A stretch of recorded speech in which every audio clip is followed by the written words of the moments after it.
What's up, YouTube? RC Richie here. Welcome back to the channel. Today's video, I'm just going to be talking about some random stuff, some random projects that I'm doing. A couple upgrades, some things that came in. So first and foremost, when it comes to tires, I've been hearing nothing but good things from these RC four-wheel drive scramblers. I keep hearing about scramblers. So I finally looked them up, and they actually have a website themselves. And not to be confused, RC four-wheel drive and there's an RC all-wheel drive. And I have products from RC all-wheel drive. But anyway, the scramblers were out of stock, and their prices aren't, they're not too bad either. So what they did have in stock were the Milestar Patagonias. So we got these in, and these tires are definitely a lot more scale. They're smaller. And lately I've been running into problems with my tires being just too big. And I'm thinking like the bigger tires, they're good for certain things, but not for everything. So I'm starting to look at, I wish there was more options in the 50 plus diameter, even the 50 plus, even 50, but there's not many. So I do believe these are 52 millimeters, 52 or 53. So yeah, we're going to throw those on. My thought process was to probably put them on some new wheels that I picked up that I was supposed to return, but I wound up keeping them. And they were 1.3s. But being as though these are such a small diameter, trimming these up is not going to work. So that's not going to fit on those. So I said, you know what? I don't want to take apart another rim. I was sitting on some black Steelies. Excuse me. And I said, you know what? Let me do a custom paint job on these things.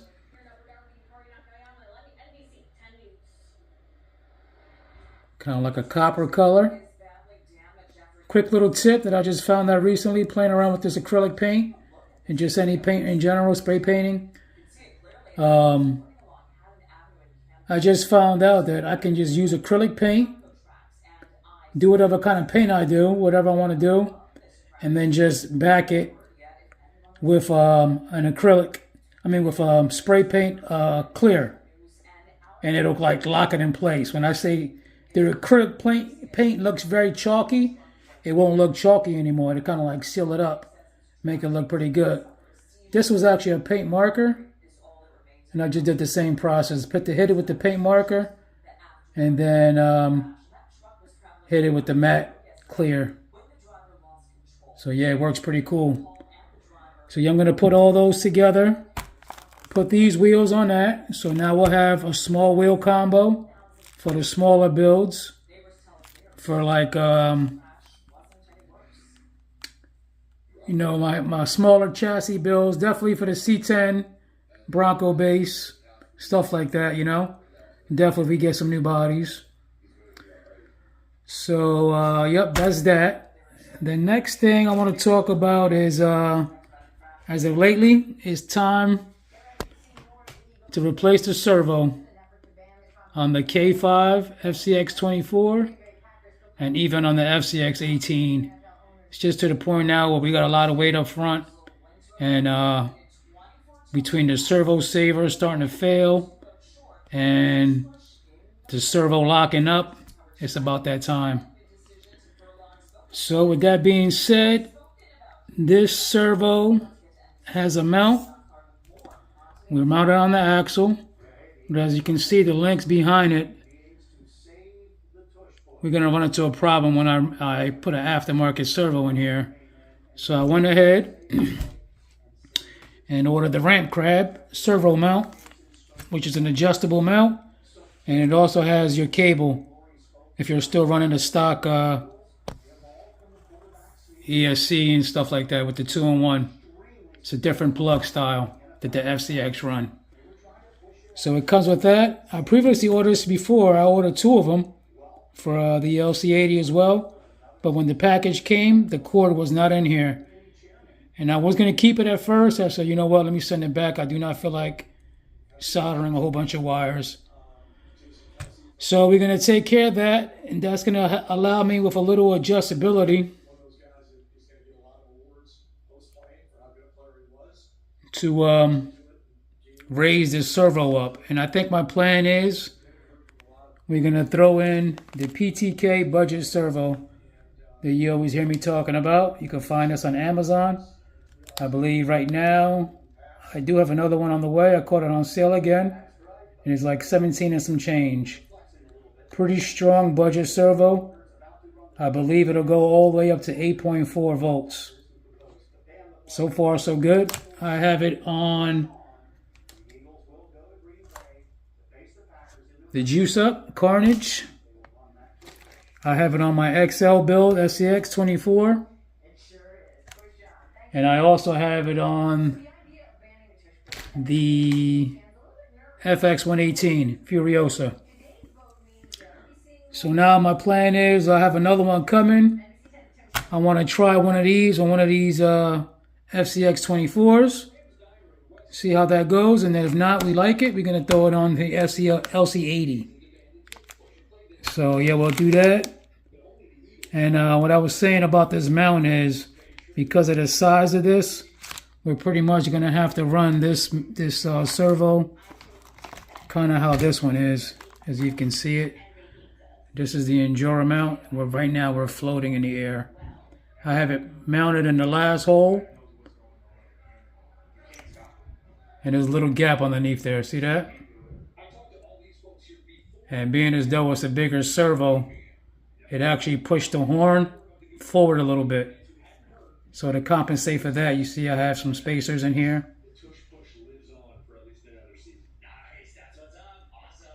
So I can see already that we're going to have the same issue with the FCX24.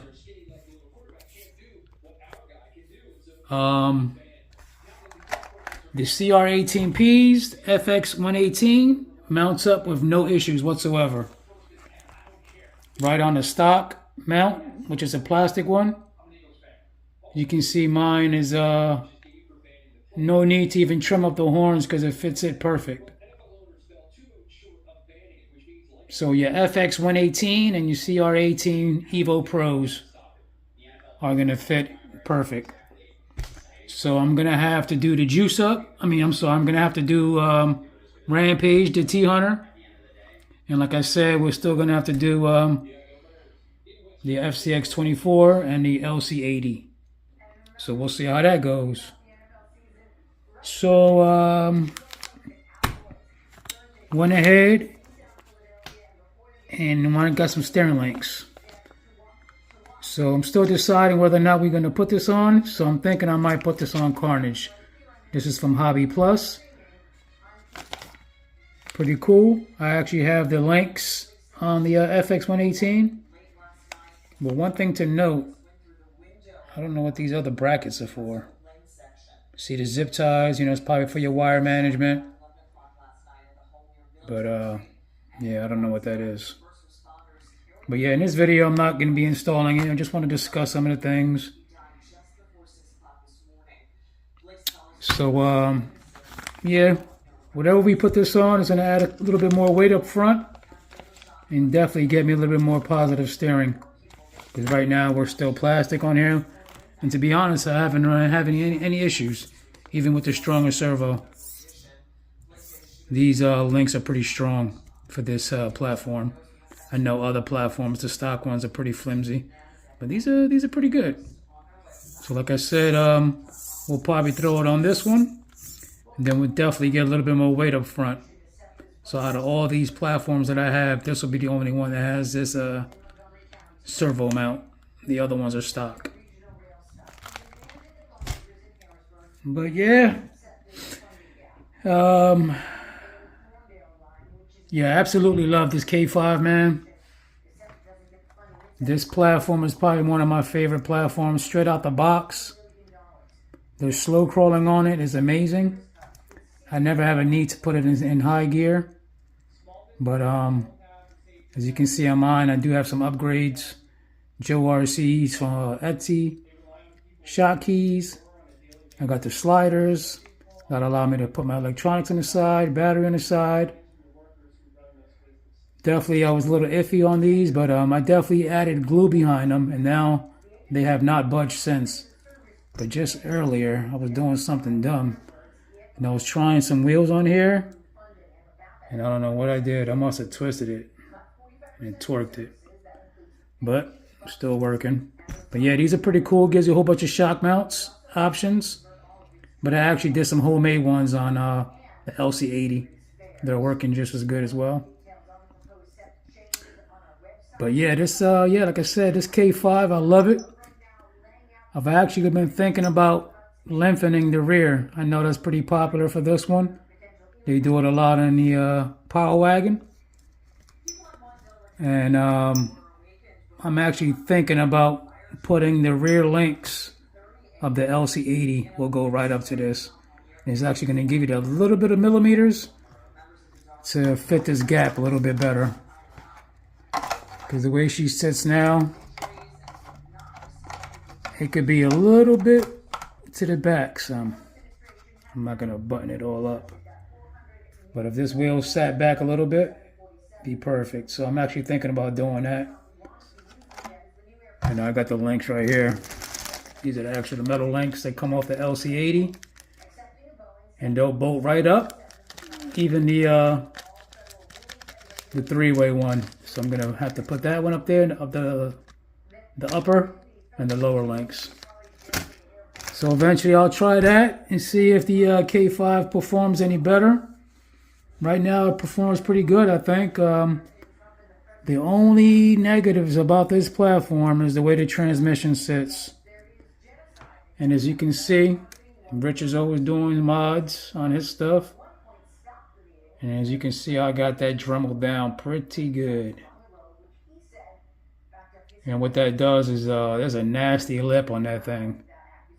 It doesn't cure the problem of the drive shafts hanging down, but that lip would definitely hang on rocks and everything. So by me doing that, smoothing it out like that, now she glides over a little bit better. See it on that side.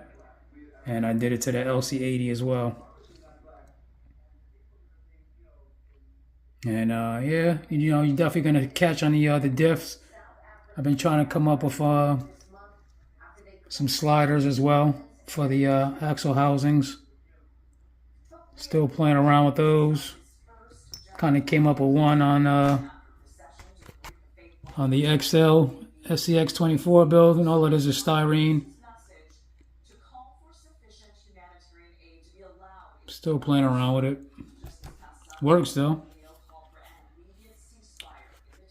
But yeah, and then probably the last thing is try to do my little version of a ruler chassis. And if you know, you know. It looks like something familiar because pretty much that's what I did. Traced it out. Talked to a buddy of mine who's a retired welder. Picked his brain real quick. Just so happened that he was sitting on a piece of scrap steel. I said, all right, well, let's try that. So, yeah, he definitely cut it out for me. You can see the magnet sticking. He definitely gave him a problem, man, because that steel was pretty tough and he didn't have the right blade. But long story short, I finally got it off of him. I had to smooth it out. And pretty much this is what we came up with. But next I had to put holes in it. And that was the hard part. So that's the part where I'm not satisfied with it. I actually had it built and I took it all apart again. And it was driving. But because some of the holes are just not lined up properly, it's just a little twisted. So I'm just going to keep working on it. You know what I mean? I may not get back to it. But this is something I wanted to try. Down the road, I may try it again, you know. I was actually looking for different rulers out there. Harbor Freights has a couple. You could probably grab a ruler from Harbor Freights for like between $3.99 to $5.99 and then try to cut it out. It's pretty much, yeah, that's why I picked his brand, because I wanted to know what he had to, so I can try to cut it out with it. But then he kind of took over the cutting part of it. But yeah, I smoothed it all out with files and it came up pretty good, you know. You can see it. And this is actually a second version of what's out there. But anyway, enough of that. But yeah, man, that's about it. So I'm gonna work on some of these things. Eventually, once I get everything buttoned up, you would definitely see these things in the video. But yeah, that's it. Yeah, here goes the wheels right here. I actually wanted these wheels for what did I want this for? Oh, for the roadblock, for the T-Hunter. But because I'm running the RC all-wheel drive hex adapters, it was not working. But all right, people, like and subscribe. I thank everybody for tuning in and watching the channel, for commenting. If you haven't already, please hit that subscribe button. Definitely got a lot more content to come. All right, thank you. Have a good one.